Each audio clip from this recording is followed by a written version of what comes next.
Are you smashing your fantasy leagues and you've won both weeks so far?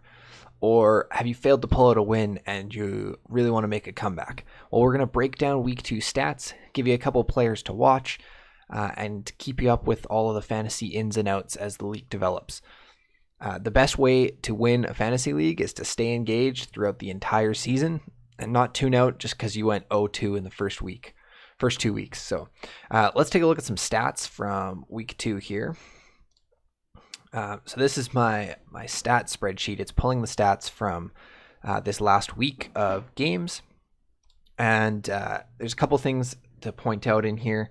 First one is that overall, like we're looking at that standard deviation to see which role had the most impact in terms of which role had the best players who were better than the next best players, right? Because that's what matters. Every single person has a bot laner.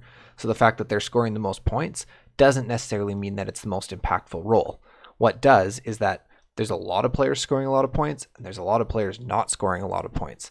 And so that standard deviation is higher. So this week bot was the highest standard deviation, most impactful role. I don't know if that will continue. It kind of makes sense to me because on winning teams, the bot laner is going to get a lot of points when they're getting a lot of kills. But on losing teams, if you're not getting a lot of kills and you're behind in farm, like AD carry just feels like a useless position, right? I'm sure we've all been there in solo queue playing bot lane and you just feel like you can't do anything. And I'm sure that's what these guys are feeling in most of their games. Who could have seen Dignitas popping off like that? I really wish I would have predicted that. That would have been sick. But you can see like Dignitas looked really good across the board in all their positions.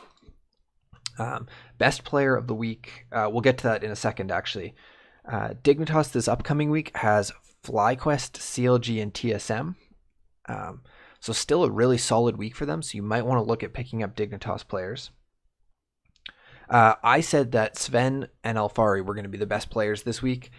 Sven still scored above average, and Alfari just under average. So definitely not the best players. So I kind of missed on that prediction. And then I said to pick up Pobelter or RJS. Now, I actually still kind of stand by that, and I'll show you why in a second. But this week was not good for CLG. Gave them too much faith, and they managed to throw it away. The green parts here on the spreadsheet are anyone who's above average. And so you can see in the mid lane and support actually were quite impactful if you had a couple of the top tier picks. Jungle still has the biggest standard, still has quite a high standard deviation because these players at the bottom, like if you left jungle for your last round, you're probably not doing very well in terms of points or fantasy wins. We can look here at some of the team stats. You can see like C9, not really a huge surprise. They're kind of smashing across the board. First place everywhere except support, who he's the best support. In terms of game time, 100 Thieves has the longest game time. And you can kind of see that here, like their players are putting a lot of points on the board just because their games are long and they're looking pretty strong overall as a team. Golden Guardians, if you can get rid of those players, they're really not looking good. We kind of saw this coming. Most power rankings had them ranked 10th at the beginning. I don't see Golden Guardians popping off in any given week. Maybe a little bit, but it's not worth picking them up. Definitely not worth picking them up. The other thing to notice here is that Immortals actually has looked pretty good in a couple of games, but the games where they've looked bad, they've looked really bad, specifically in terms of fantasy points. So they have like the second worst stats, even though like CLG's below them in the standings and FlyQuest is tied with them. Immortals doesn't look so great. They do have a good schedule coming up though, so kind of got to weigh the pros and cons there. And the last thing to notice here is TSM obviously had a rough start in week 1. This is using overall stats, so it's not just week 2 stats. It's week 1 and 2 combined. TSM they looked a lot better this week, but I actually think that Huni is a fantasy points monster. Most leagues I picked him up in. I'm in 5 leagues. I have Huni in 4 of them, and in all 4 of them I picked him up in the 4th round. Which is a steal of a deal considering he's the 3rd best top laner right now. I don't know what it is. He just finds a way to put out points in terms of fantasy. And yeah, even though like he's kind of known for having these isolated deaths, he's a farming monster, and he does pretty well in one-on-ones in terms of top lane. Like, he doesn't get smashed individually, but he does some things that are questionable in terms of whether or not his team wins. It's just that doesn't necessarily always show up on the fantasy score sheet here. Yeah, so that's the team stats. You can take a look at different stats here and whether or not they're showing up, whether or not your players you think are worth keeping, or if you want to look at switching some of them out.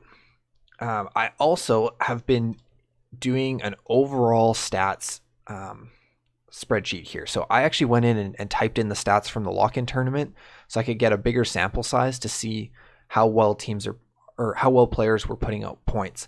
Now, the reason that I have all of this here is I wanted to see what are going to be considered major outliers. Like, was Blabber's week 1 like going to be a standard performance for him, or was it going to be like just an outlier and the jungle's actually not that impactful of a role? So with 2 weeks of spring split and the lock-in tournament, you can see that jungle still actually has the highest standard deviation, but AD carries close behind. Now, something to keep in mind here is because the lock-in tournament had 4 games instead of 3, I had to go points per game. So this might look different than the standard deviations on the other page, but it's still like 8.8 is quite high. Like, these 3 roles are definitely higher than top lane. I think top lane's the one that surprised me the most. Like, there's not a high standard deviation here. The best top laners are not that much better than the worst top laners. Like, they're better, obviously, but compared to the other roles, top lane has the least impact on your fantasy scores at the moment. So anyone who took Elfari first round, not looking so good for you. Yeah, definitely still jungle is the way to go. And you can see here, Blabber, his first week performance is 99.8 percentile, which is crazy high. Anyone with the dark green numbers, you're going to see less and less, like it's really hard to get into the dark green. Right now it's not too bad because there's only so many games that players have played, but as we add more data to this spreadsheet, we'll see which ones are the real outliers. And really, this first week for Blabber was absolutely insane. No one played Camille with no flash against him this week, so that's probably why. So in terms of the best player this week, Afromu, Spring Week 2 had a 98th percentile week. Dignitas popped off and Afro got a ton of fantasy points. And so he's definitely above the average by quite a bit there. I really think that these dark green numbers are, or these like bright green numbers are going to be outliers in the long run. We're not expecting supports to put out like 36 points per game normally. Another thing to notice from this spreadsheet is Niles, all 3 weeks, all 3 lock-in tournament and 2 spring weeks, is bottom of the pack. Get rid of him. A Blaze Olive, really not looking great either down here. Yeah, so like, again, those Golden Guardians players, if you can get rid of them, get rid of them. And I'll show you kind of a bit maybe who to pick up here.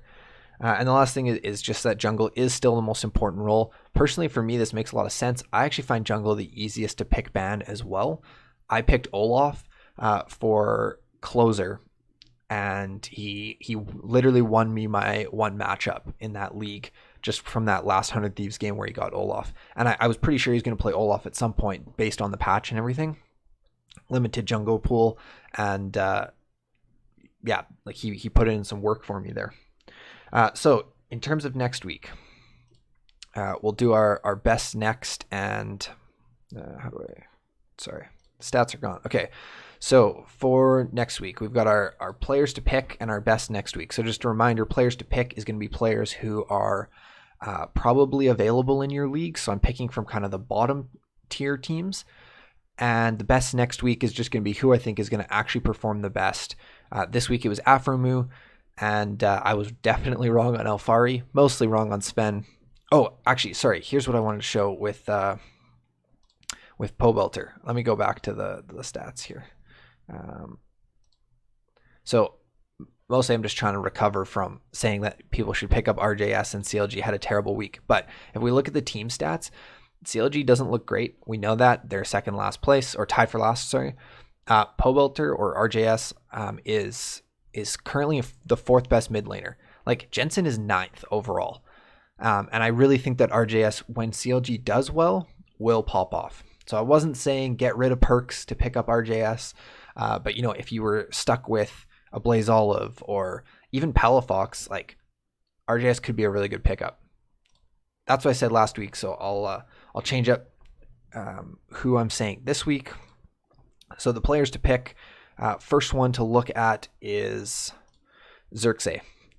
He's available in a couple of my leagues, and Immortals has a pretty solid schedule: CLG, FlyQuest, and 100 Thieves. 100 Thieves obviously going to be a tough game, but CLG, like Griffin, has looked like the worst part of their team overall. Xerxe's in the jungle. He kind of popped off in Immortals' last game there, and I think there's really potential for Immortals to look good this week, and Xerxe to kind of lead the pack for them. The second one, this is going to be obvious.